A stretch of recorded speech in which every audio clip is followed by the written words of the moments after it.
So when I initially set out to make this video, it was going to be about why a combination of Apple and Garmin could or would potentially give us the ultimate sports watch. But then Apple released information about their forthcoming watch OS X, which has some very interesting capabilities, and that now has me wondering if maybe Apple could become competitive with Garmin and maybe even down the road kill Garmin altogether. And that, I think, leads to a whole other interesting conversation. So let's dive in and have that. Hi, folks. Welcome back to the channel. Hope everybody's happy and healthy and is getting out there and getting some exercise in the summer weather. Now, before we dive in, I don't want to start any rumors. I don't have any inside information about either Apple or Garmin. This is just me sitting in my office here and speculating and sharing my thoughts with you. And I do understand that the question may be somewhat controversial.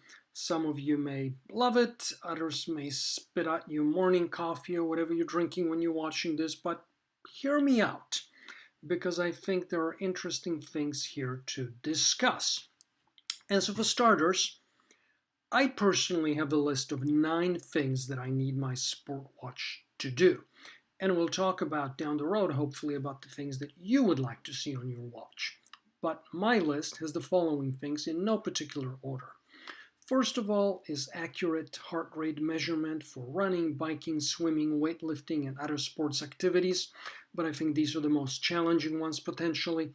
Clearly solid GPS for a wide range of different conditions, whether it's mountains or forests and things like that.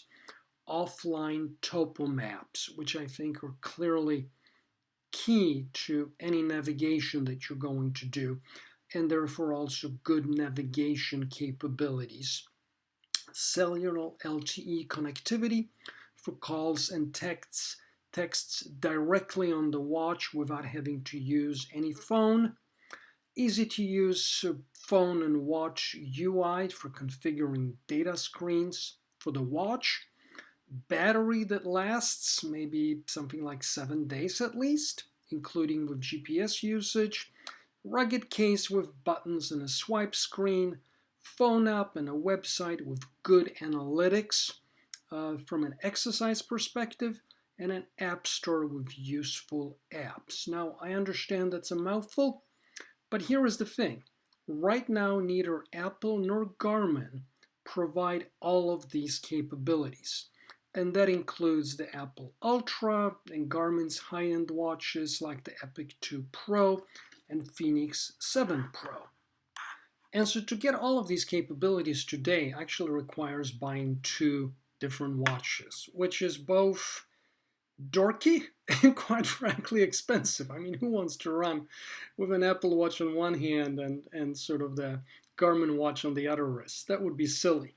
So that's why the idea of sort of combining their capabilities obviously comes in, and I don't claim to be the first one to have thought of that, but it's sort of one of my bugaboos that together they actually provide a full set of capabilities.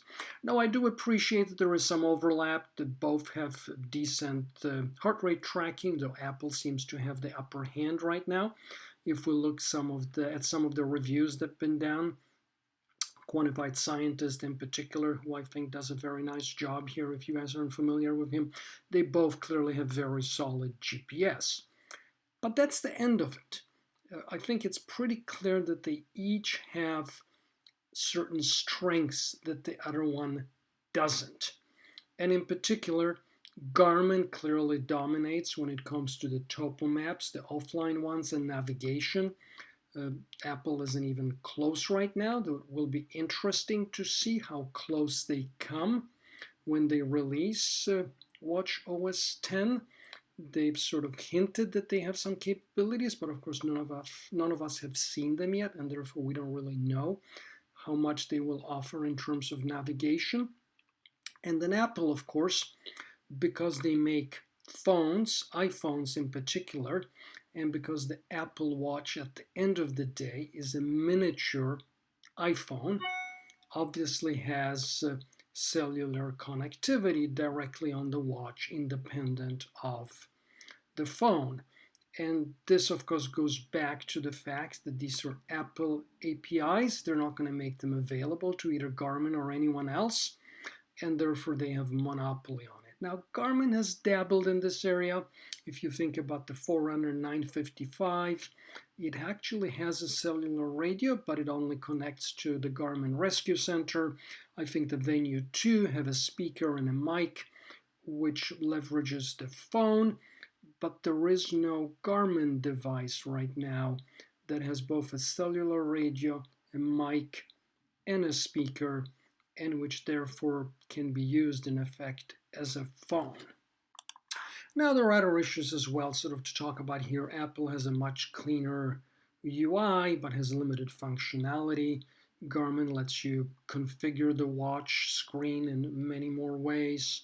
Garmin has clearly figured out battery management, which is another area in which Garmin clearly has a competitive advantage with 7 up to 30 plus days of battery, though I understand that because they don't have a cellular radio on the watches, that sort of makes battery management a little bit easier compared to Apple Watches, but nonetheless, clearly they know something about battery management, which Apple hasn't quite figured out yet. And, Garmin clearly knows how to design the hardware with the buttons and the swipe screens. Apple is maybe getting there, but they're clearly not there yet. Garmin has a superior website and app with regards to analytics. Maybe Apple is catching up, but they haven't yet. On the flip side, Apple clearly has a superior app store because that simply comes with the phone, although once again, not all the phone apps are available on the watch. And so clearly, at least sort of at a theoretical level, mashing them together could generate some benefits, although once again, I appreciate that you don't just mash together two different operating systems. It's not done that way. But there is a set of capabilities and knowledge which, if combined, I think could potentially down the road lead to a much better and much more complete and comprehensive watch, giving us, hopefully, all of these capabilities. And so leaving all the issues about a potential deal aside, could Apple afford to do it? Yes, they could. Would there be regulatory issues? Yes, potentially. Maybe they could be overcome. Maybe they couldn't. Just focusing on the capabilities, it now, after the release of some information about Watch OS 10, it now seems like maybe Apple is getting it after all. Maybe they're on a path to sort of developing a watch that has capabilities that is beginning to approach those of Garmin, in which case, could they potentially kill Garmin down the road? What they're really missing, if you think about it, is topo maps and navigation more than anything else. They can probably add the analytics and figure out how to add more buttons down the road. And so if that is the case, if Apple implicitly or explicitly is out to kill Garmin, what can Garmin do about that? And I quite frankly think the answer is very, very, very simple. Garmin needs to add a cellular radio and a mic and a speaker to their watches. And no, it's not going to be a single number. It's not going to be the same number than you have on your iPhone right now, because that goes to the issue of Apple blocking competitors from using their APIs. They will never voluntarily make them available, obviously, to either Garmin or Polar or Fitbit or anyone else.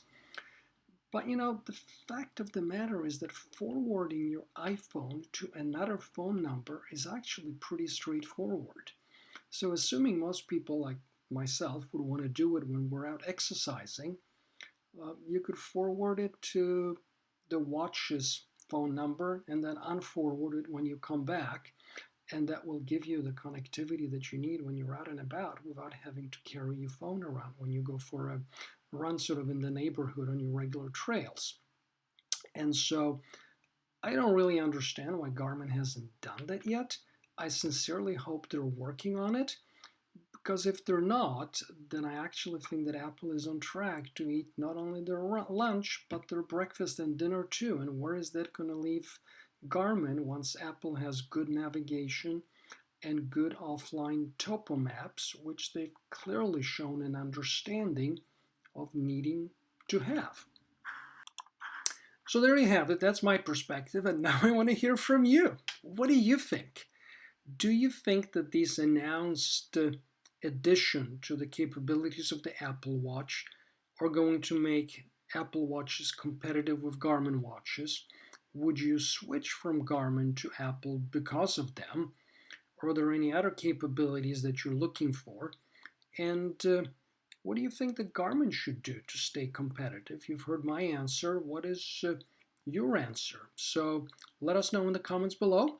And if you found this video useful, interesting, entertaining, and whatever, by all means, give me some encouragement by clicking like and subscribing. And with that, thanks for watching. Great seeing you. Be well, and we'll talk to you soon. Take good care. Bye-bye.